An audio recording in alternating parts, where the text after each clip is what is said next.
Balduin el IV de Jerusalén, el rey leproso, desafió la muerte y la historia. Coronado a los 13 años, gobernó un reino en guerra mientras su cuerpo se descomponía lentamente. Enfrentó al invencible Saladino y lo derrotó en la legendaria batalla de Montisar, guiando a su ejército con una voluntad inquebrantable, aun cuando su carne se desmoronaba. Pero su mayor enemigo no fue la enfermedad, sino la ambición y la traición de su propia corte. Su muerte marcó el principio del fin para el reino de Jerusalén, que cayó en manos musulmanas 2 años después. Un monarca condenado, un guerrero imparable, un hombre que desafió el destino hasta su último aliento. Por cierto, si disfrutas de estos relatos llenos de misterio e historia, te invito a visitar mi nuevo canal, Testigos del Horror.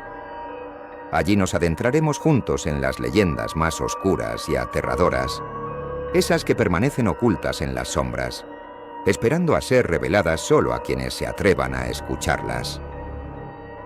Prepárate para conocer relatos perturbadores, testimonios estremecedores y secretos que harán que dudes de lo que creías conocer. Encontrarás el enlace directo al nuevo canal en la descripción de este video. ¿Te atreves a ser un testigo del horror? Los muros de Jerusalén resplandecían bajo la luz dorada del sol. Eran altos, imponentes, un recordatorio de la fe y la sangre que los habían construido, de las promesas sagradas que protegían. Detrás de aquellas murallas, en los pasillos oscuros del Palacio Real, un niño jugaba sin saber que su destino ya estaba escrito, que su nombre pasaría a la historia no por su linaje, sino por la maldición que lo marcaría para siempre. Balduin IV tenía solo 9 años cuando descubrió, sin comprenderlo, que su cuerpo ya no le pertenecía. En los patios de la fortaleza, entre risas juveniles, participaba en un juego inocente con otros niños de la corte. Se clavaban pequeñas agujas en la piel, un reto infantil para ver quién soportaba el dolor sin pestañear. Pero cuando un alfiler se hundió profundamente en su brazo derecho, Balduin no sintió nada. No fue un evento inmediato. El juego continuó, entre murmullos y miradas de intriga, hasta que Guillermo de Tiro, su mentor y preceptor, reparó en el extraño suceso. Lo observó en silencio, con el ceño fruncido, mientras el niño levantaba la vista con ojos inquisitivos, esperando que le explicaran por qué todos lo miraban con aquella mezcla de asombro y temor. Guillermo no dijo nada. Solo tomó su mano y lo apartó, llevándoselo sin demora a los aposentos reales. En aquella sala, bajo la tenue luz de las velas y el aroma a incienso quemado, Guillermo repitió la prueba con un cuchillo afilado, presionando suavemente la hoja sobre la piel del príncipe. No hubo reacción, no hubo queja, no hubo dolor. Fue en ese momento cuando comprendió la verdad. Balduin estaba enfermo. La noticia fue entregada al rey Amalric I con la solemnidad de un veredicto de muerte. Los médicos y clérigos de la corte fueron convocados en secreto, y uno tras otro examinaron al niño con la desesperada esperanza de encontrar otra explicación, alguna condición menos terrible, menos definitiva, pero los signos eran inconfundibles. La carne que no sentía, el leve enrojecimiento en algunas zonas de la piel, la ausencia de sensibilidad en los dedos. Era lepra, la más temida de las enfermedades, la condena más cruel que un hombre podía recibir. En los pasillos del palacio, las voces se convirtieron en susurros. Los sirvientes hablaban entre sí con rostros pálidos, murmurando sobre maldiciones y castigos divinos. Nadie osaba decirlo en voz alta, pero lo sabían. El heredero de Jerusalén estaba marcado por la muerte. Sin embargo, El rey Amalric no permitió que el terror se apoderara de su gobierno. Ordenó silencio absoluto. Baldwin no debía ser tratado como un enfermo. No sería escondido, no sería apartado ni relegado. El mundo aún no debía saber que el futuro monarca estaba condenado a una lenta descomposición. Y así, mientras el palacio ardía en incertidumbre, el niño continuó su educación sin conocer la gravedad de su condición. Su entrenamiento militar no cesó. Su instrucción en historia, teología y estrategia bélica continuó sin interrupciones. Lo preparaban para un trono que tal vez nunca llegaría a ocupar, para una vida que quizás nunca vería florecer. Pero Guillermo de Tiro, su mentor, lo sabía. Veía la sombra alargada del destino cerniéndose sobre su pupilo. Y en la soledad de su estudio, entre manuscritos y pergaminos antiguos, escribió en su crónica lo que nadie se atrevía a decir. Hemos visto lo que temíamos. Este niño, aunque de gran espíritu, está marcado por el mal de la carne, por la corrupción que devora sin tregua. ¿Será capaz de gobernar? ¿Será fuerte suficiente para desafiar a Dios y a la naturaleza misma? La enfermedad de Baldwin IV era un secreto. Pero los secretos nunca permanecen enterrados por mucho tiempo. Había signos que no podían ser ocultados. El niño caía con más frecuencia durante sus entrenamientos. Sus heridas tardaban en sanar. Su piel, en ciertos lugares, comenzaba a perder color. En la corte, las dudas crecían, y en las sombras, algunos ya comenzaban a planear el futuro del reino sin él. Pero Baldwin no era un niño común.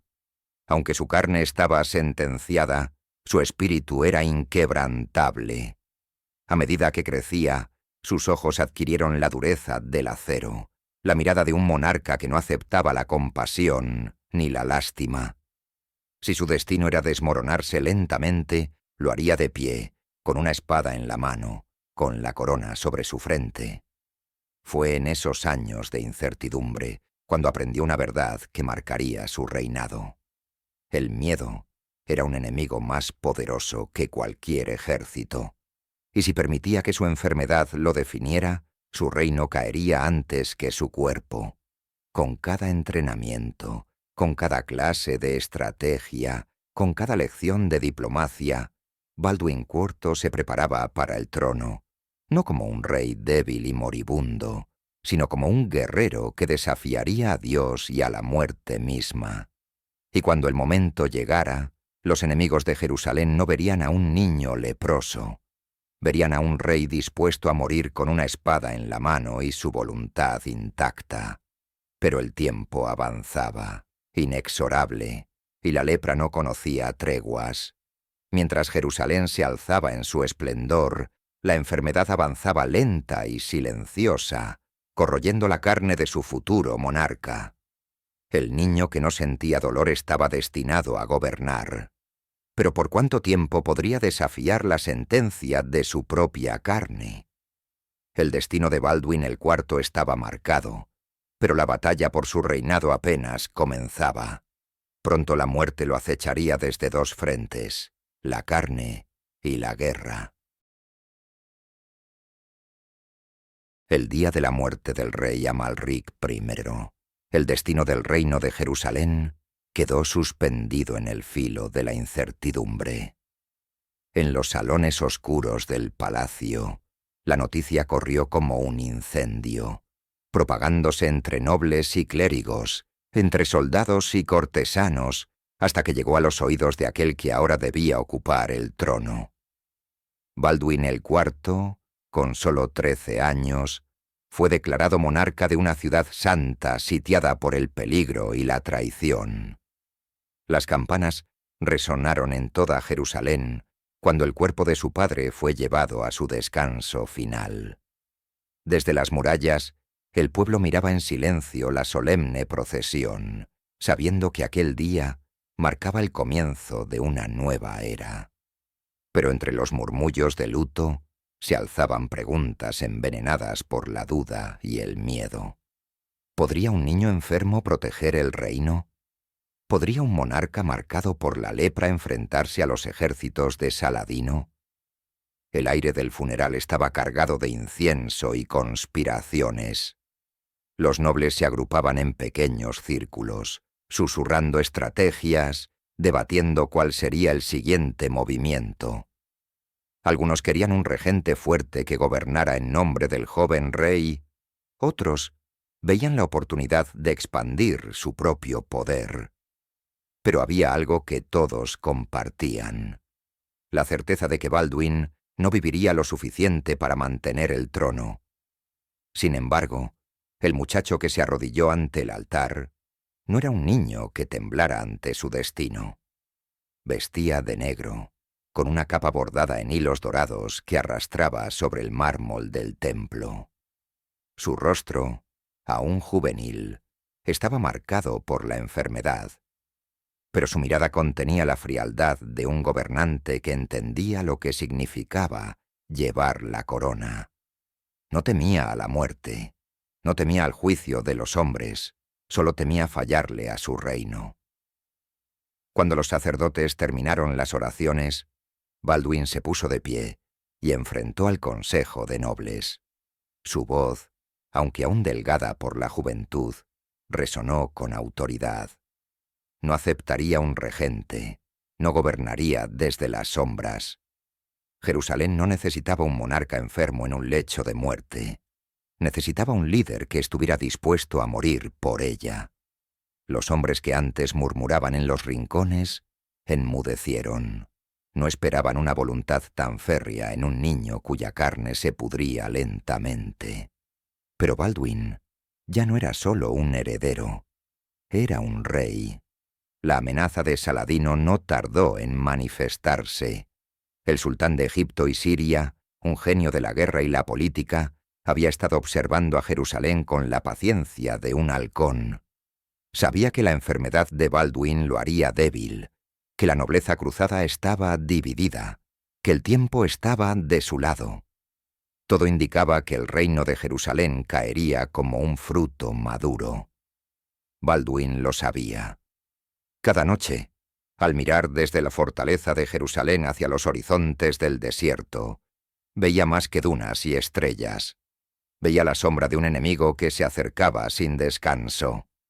Pero el joven monarca no podía concentrarse solo en las amenazas externas. Dentro del reino, las intrigas se multiplicaban.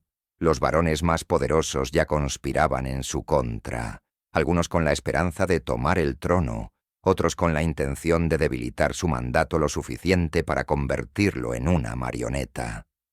Las tensiones internas se agravaban con cada día que pasaba.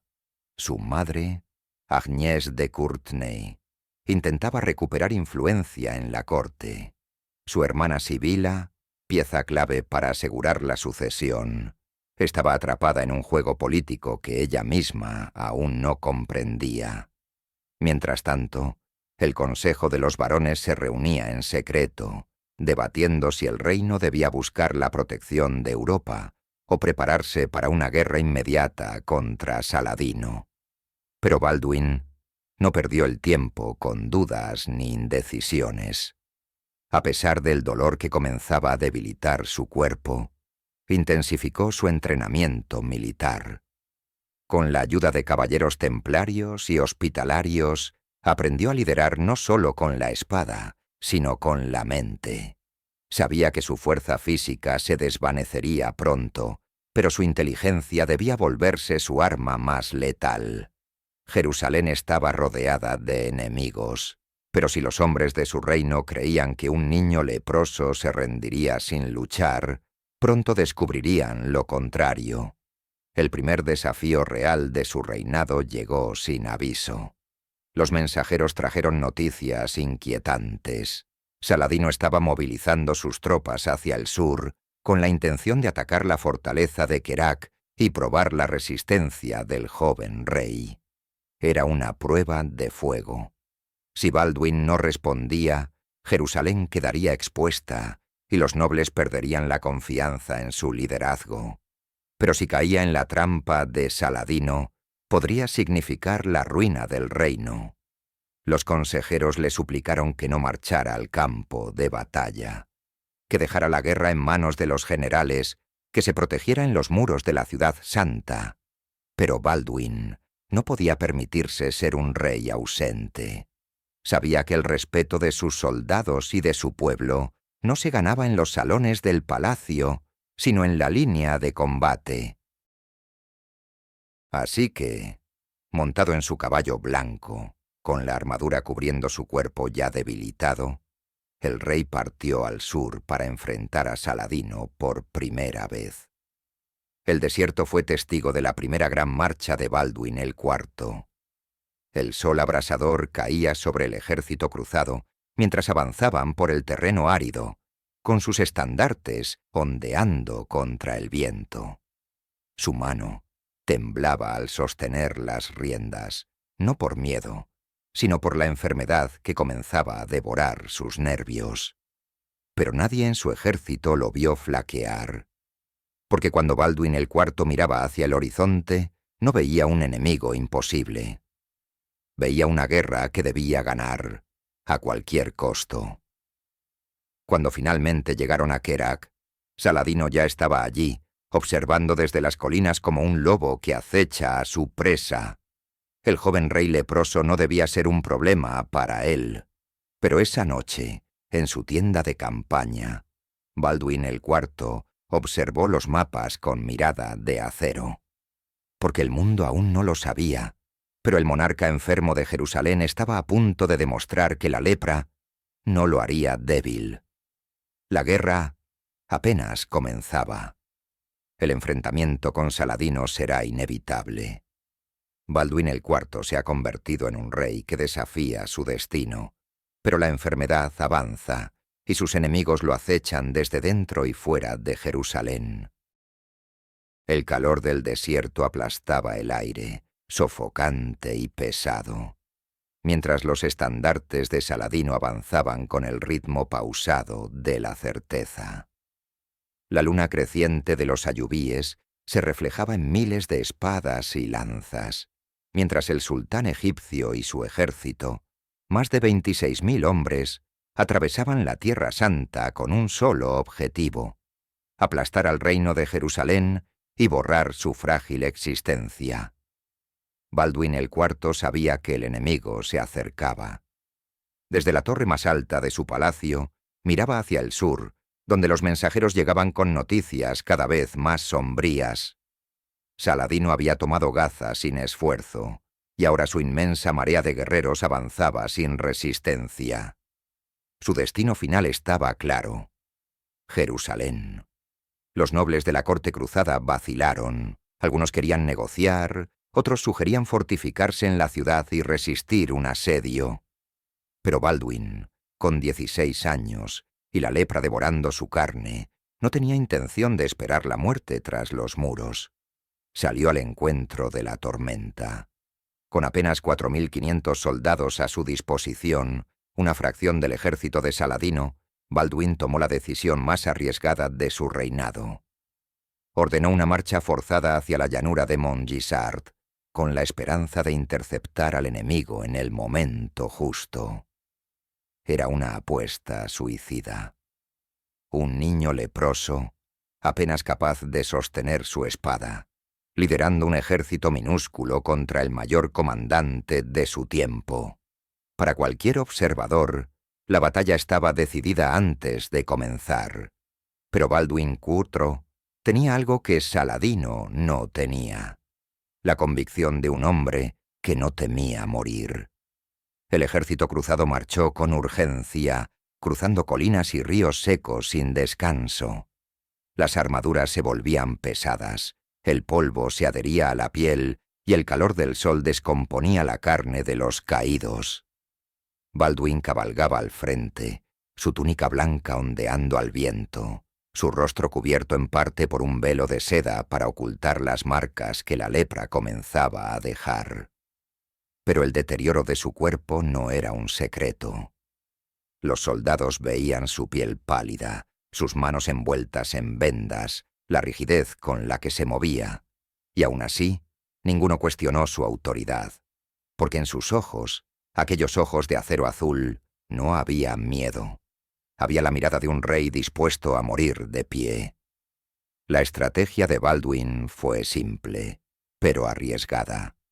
Sabía que Saladino, confiado en su superioridad numérica, no esperaba una resistencia inmediata.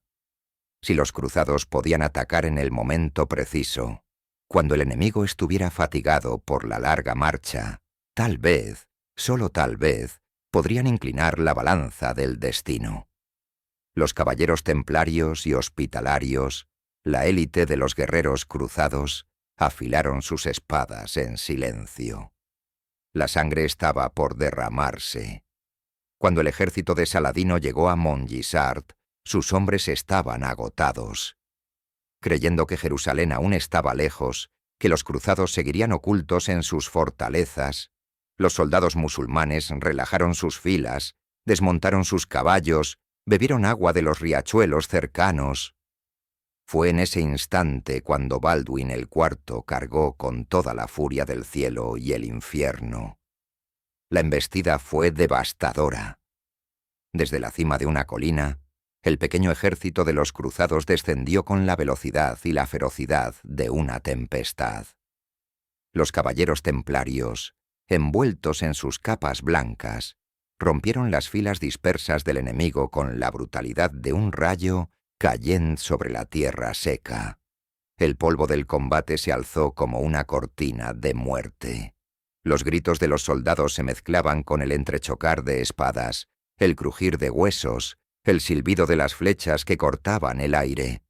En el centro de la batalla, Baldwin el IV avanzaba como un espectro.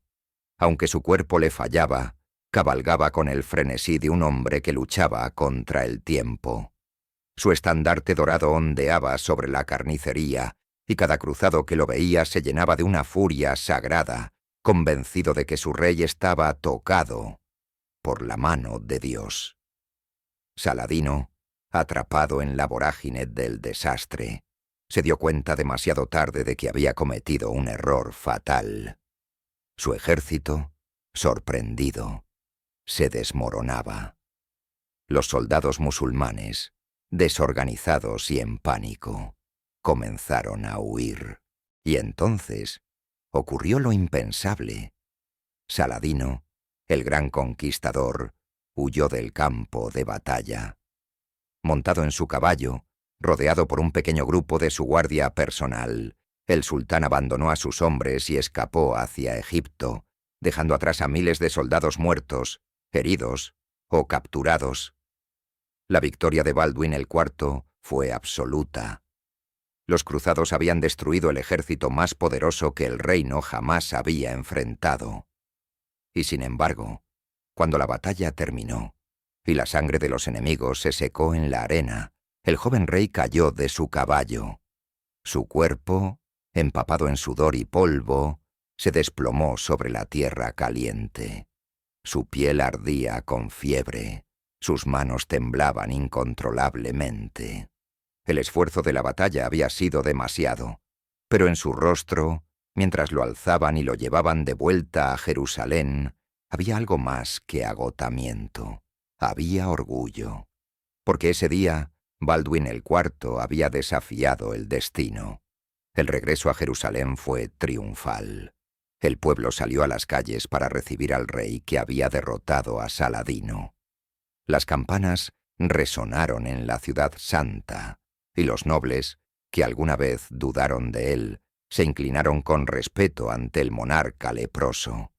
Pero la victoria tenía un precio, porque aunque Baldwin IV había demostrado que su enfermedad no lo haría débil, la lepra no dejaría de avanzar, y el tiempo, el enemigo silencioso, seguía desgarrando su cuerpo, aunque su espíritu permaneciera inquebrantable. Baldwin el IV ha logrado lo imposible, pero la lepra sigue debilitándolo. Su reinado está asegurado por ahora, pero las conspiraciones internas y la amenaza constante de Saladino no han desaparecido. El eco de la victoria en Montgisart aún resonaba en los pasillos de Jerusalén. Pero la gloria de Baldwin Curthro comenzaba a desmoronarse junto con su carne. El joven rey leproso, que había logrado lo imposible al vencer a Saladino, ya no podía ocultar la verdad ineludible. Su cuerpo estaba muriendo más rápido de lo que su reinado podía sostenerse. Los síntomas avanzaban con una brutalidad despiadada. Sus dedos, una vez firmes en la empuñadura de la espada, ahora se debilitaban y se entumecían. Las heridas en su piel no sanaban, sino que se abrían como grietas en una estatua quebradiza. Las extremidades comenzaban a endurecerse, y en las noches, cuando intentaba dormir, sentía como si un fuego invisible le consumiera desde dentro. Los médicos y sacerdotes de la corte intentaban frenar el avance de la enfermedad con bálsamos, ungüentos de hierbas y oraciones desesperadas. Pero la lepra era implacable, y cada nuevo remedio se convertía en un símbolo de la lucha inútil contra un enemigo invisible. Mientras sus generales y caballeros veían en él al monarca que los había llevado a la victoria, Baldwin veía su reflejo desmoronarse en los espejos de su alcoba. A pesar de su deterioro, el reino no podía permitirse un gobernante ausente. Los enemigos aún acechaban en el horizonte, y dentro de las murallas la política se enredaba en una red de traiciones y ambiciones descontroladas. La corte estaba dividida. Algunos varones querían fortalecer el poder de Baldwin, nombrando un regente firme que gobernara en su nombre, mientras otros consideraban su muerte como una oportunidad para usurpar el trono. Pero Baldwin no estaba listo para ceder. Sabía que ya no era el guerrero que había liderado la carga en Montgisard, pero aún podía ser el rey que dictara el destino de Jerusalén. Así, con un espíritu que se negaba a rendirse, se aferró al poder, decidido a dejar su legado antes de que su carne se convirtiera en polvo. La sucesión se convirtió en el dilema más peligroso de su reinado. Baldwin el IV no tenía hijos, y su enfermedad aseguraba que jamás los tendría. Su hermana Sibila, casada con Guido de Lusignan, era la heredera natural, pero la nobleza desconfiaba profundamente de su esposo. Guido era ambicioso, impulsivo y poco respetado entre los cruzados, un hombre cuya lealtad era tan inconstante como los vientos del desierto. La corte estaba dividida entre facciones opuestas. Los templarios y algunos nobles defendían la legitimidad de Sibila y Guido, mientras que otros, temiendo que el reino cayera en manos incompetentes, presionaban a Baldwin para que declarara un nuevo heredero. La enfermedad había convertido al rey en una figura frágil, pero su mente aún afilaba decisiones como una espada bien forjada. Convocó a su consejo, y en un acto de autoridad absoluta, nombró a su sobrino Baldwin Quimotinto como su sucesor, un niño cuya sangre real aseguraba la continuidad de la dinastía sin la influencia directa de Guido. Fue una jugada calculada, una forma de ganar tiempo y evitar que los conflictos internos desgarraran el reino. Pero los nobles no se quedaron de brazos cruzados. Mientras Baldwin luchaba contra la enfermedad, las conspiraciones aumentaban en las sombras. Cada mirada furtiva en los pasillos del palacio ocultaba una ambición reprimida. Cada noble, inclinando la cabeza en falso respeto, ya estaba calculando cómo aprovechar la inminente caída del rey. Los enemigos del exterior también aguardaban. Saladino, tras la humillante derrota en Montgisard, no se había retirado en debilidad, sino en furia silenciosa. Jerusalén seguía siendo el premio más codiciado, y Baldwin sabía que su enfermedad no le permitiría liderar otra campaña como la anterior. El reino estaba en peligro, y él ya no tenía fuerzas para sostener la espada con la que lo había defendido. El invierno cayó sobre Jerusalén con la dureza de una sentencia de muerte. El rey, debilitado hasta la extenuación, Apenas podía sostenerse en pie sin ayuda. Se había vuelto prisionero de su propio cuerpo, confinado a su lecho, mientras la lepra devoraba lo poco que quedaba de su carne. Sus manos eran muñones cubiertos de vendajes, sus ojos cada vez más hundidos en la sombra de su cráneo. Pero incluso en su lecho de muerte, Baldwin IV seguía gobernando. Recibía a sus consejeros, dictaba órdenes, reorganizaba ejércitos y tejía estrategias con la determinación de un hombre que sabía que su tiempo se agotaba. Fue en esos días cuando hizo su última gran jugada. Consciente de que su muerte era inminente, ordenó una defensa total de Jerusalén. Mandó reforzar las murallas, fortalecer las guarniciones y reunir a todos los soldados disponibles. No permitiría que su reino cayera sin resistencia. El mensaje que envió a su pueblo fue claro. No habría negociaciones, no habría rendición. Jerusalén debía ser defendida hasta la última gota de sangre. Los sacerdotes rezaban en las iglesias, los herreros forjaban nuevas espadas, los soldados se preparaban para la guerra. El destino del reino dependía de la voluntad de un hombre que ya no podía sostenerse en pie. Y en su alcoba, con el aliento pesado y la piel como papel marchito, Baldwin IV comprendió finalmente la verdad. La lepra no lo había derrotado, pero tampoco le había permitido vencer. Se había convertido en un rey legendario, pero no vería el desenlace de su propia historia. Jerusalén estaba condenada, pero no por su enfermedad. Estaba condenada porque la ambición y la traición habían echado raíces en su corazón. Cuando cerró los ojos aquella noche, sabía que la muerte ya estaba en la habitación con él. Los días siguientes fueron un eco de desesperanza. La corte se preparaba para el momento inevitable. En los pasillos, los nobles ya se movían con el sigilo de buitres rondando un cadáver. Cada facción tenía su plan, cada alianza se tensaba en la lucha por el poder. Pero aún quedaba un último momento. El 16 de marzo de 1185, Baldwin IV, el rey leproso, cerró los ojos por última vez. Murió en su lecho, con el cuerpo consumido por la enfermedad, pero con un legado que desafió a la historia. Los sacerdotes entonaron cánticos en su honor. Los caballeros templarios inclinaron sus cabezas en señal de respeto. Pero más allá de las murallas de Jerusalén, Saladino ya no había recibido la noticia. El reino estaba debilitado. La ciudad santa estaba a su alcance. La muerte de Baldwin IV marcó el principio del fin. 2 años después, Jerusalén caería en manos de Saladino, y el sueño de los cruzados se desvanecería en el polvo del desierto.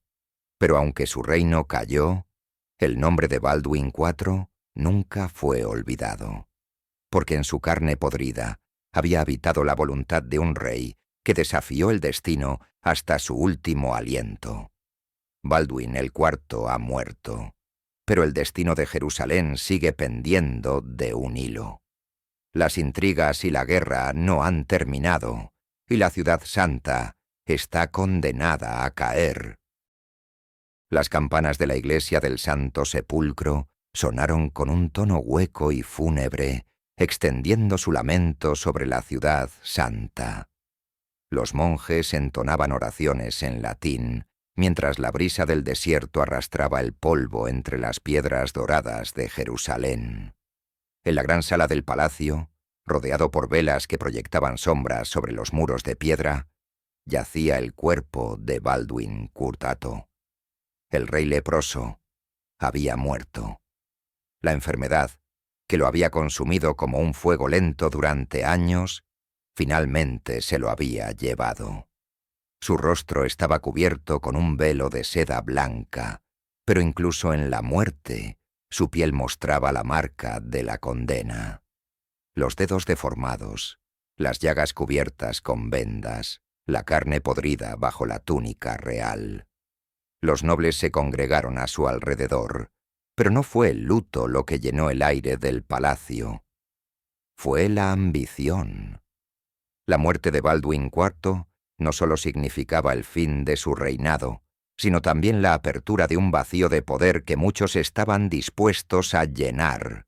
El reino que había mantenido unido con su voluntad ahora era un campo de batalla político, donde la sangre aún no se había derramado, pero la guerra ya había comenzado. En las calles, el pueblo susurraba. Algunos lloraban por el monarca que había luchado hasta su último aliento. Otros, en la penumbra de las tabernas y los mercados, hablaban del inevitable regreso de Saladino. Baldwin había sido un escudo contra el avance del Islam, y ahora ese escudo se había roto. Los cruzados sabían que la tormenta se cernía sobre Jerusalén, pero no podían imaginar cuán cerca estaba la destrucción. Mientras su cuerpo era preparado para el entierro, las traiciones comenzaron a tejerse en los pasillos del palacio. Jerusalén no tenía tiempo para honrar a su rey muerto. El reino estaba condenado, y los hombres lo sabían. La lucha por la sucesión estalló apenas las llamas de las velas que rodeaban el cadáver del rey comenzaron a apagarse. Baldwin el IV había nombrado a su sobrino, Baldwin el V, como heredero legítimo, con la esperanza de mantener la estabilidad del reino. Pero su muerte no detendría la ambición de los nobles. La corte se dividió en facciones, cada una empujando su propia agenda, y la frágil estructura del reino comenzó a resquebrajarse. Guido de Lusignan, el esposo de Sibila, emergió como una de las figuras más peligrosas en el juego de la sucesión. Ambicioso, testarudo, y con un desprecio absoluto por la prudencia política, buscó consolidar su poder a través de su esposa y reclamó la corona para sí mismo. Los templarios y hospitalarios, los guardianes de Jerusalén, miraban con inquietud la creciente desunión. Sabían que cada día perdido en disputas políticas era un día que Saladino usaba para fortalecer su ejército. Pero los nobles, ciegos por sus propias ambiciones, no prestaron atención a la amenaza que se cernía en el horizonte. Mientras tanto, al otro lado del desierto, Saladino recibía la noticia de la muerte de Baldwin IV. Durante años había considerado al joven rey leproso como el mayor obstáculo para su campaña contra los cruzados. Ahora, con Jerusalén gobernada por un monarca débil e inexperto, el sultán no vio razones para esperar más. Reunió a sus generales y trazó el plan definitivo. El reino de Jerusalén estaba dividido, sus líderes eran inestables, su ejército debilitado. La ciudad santa caería, no por la fuerza de los musulmanes, sino por la podredumbre interna de los cruzados. El destino de Jerusalén ya estaba sellado. Saladino solo tenía que reclamar lo que el tiempo y la enfermedad le habían entregado. El asedio comenzó en septiembre de 1187. Los ejércitos de Saladino avanzaron como una sombra imparable, sitiando la ciudad desde todos los frentes. Jerusalén, que había resistido durante décadas en medio de la Guerra Santa, se encontraba ahora sin un rey fuerte que la guiara, sin un ejército unido que la defendiera. Las murallas temblaban con el impacto de los arietes. Los proyectiles de fuego llovían sobre las casas, mientras los soldados cruzados, debilitados por la falta de liderazgo, intentaban resistir contra un enemigo que parecía inagotable. Dentro de la ciudad, el caos reinaba. Las iglesias estaban llenas de fieles rezando desesperadamente, los caballeros templarios y hospitalarios luchaban hasta la extenuación, pero la batalla estaba perdida antes de comenzar. El 2 de octubre de 1187, Jerusalén cayó. Los cruzados, que alguna vez habían gobernado con puño de hierro, fueron reducidos a cenizas. Los templarios y hospitalarios fueron ejecutados, las iglesias convertidas en mezquitas, y la gran cruz de la cúpula del Santo Sepulcro fue derribada. El sueño de Baldwin el IV había muerto con él. Jerusalén, la ciudad por la que había sacrificado su cuerpo y su alma, estaba en manos de Saladino. Cuando los últimos cruzados abandonaron Jerusalén, sus miradas no estaban llenas de rabia, sino de resignación. Su rey, el monarca condenado, había luchado hasta el final para evitar este destino. Pero su enfermedad no había sido la causa de la caída del reino. Fue la ambición de los hombres, la traición de los nobles, la ceguera de quienes solo veían el poder y no la amenaza real. El reino de Jerusalén no cayó por las espadas de Saladino. Cayó porque sus propios guardianes lo habían condenado desde dentro. En el silencio de la noche, cuando los últimos caballeros cruzados zarparon desde la costa, el viento llevó consigo los susurros de una historia ya terminada. La historia de un rey que desafió a su destino, que luchó contra la muerte con cada aliento que le quedaba. Pero la muerte siempre gana. Y con la muerte de Baldwin IV, la cruzada había terminado. El destino de Baldwin el IV y el reino de Jerusalén se entrelazaron en un mismo hilo de tragedia y heroísmo. Su lucha fue la lucha de un hombre contra su propio cuerpo, y la lucha de un reino contra el inexorable paso del tiempo. Pero al final, ni el más fuerte de los reyes ni el más poderoso de los ejércitos pueden resistir para siempre. Su historia quedó en las páginas de la historia, no como la de un monarca condenado, sino como la de un rey que nunca se rindió. Porque aunque Jerusalén cayó, su nombre sobrevivió. Y mientras el polvo del tiempo cubría las murallas de la ciudad santa, la leyenda del rey leproso seguía viva.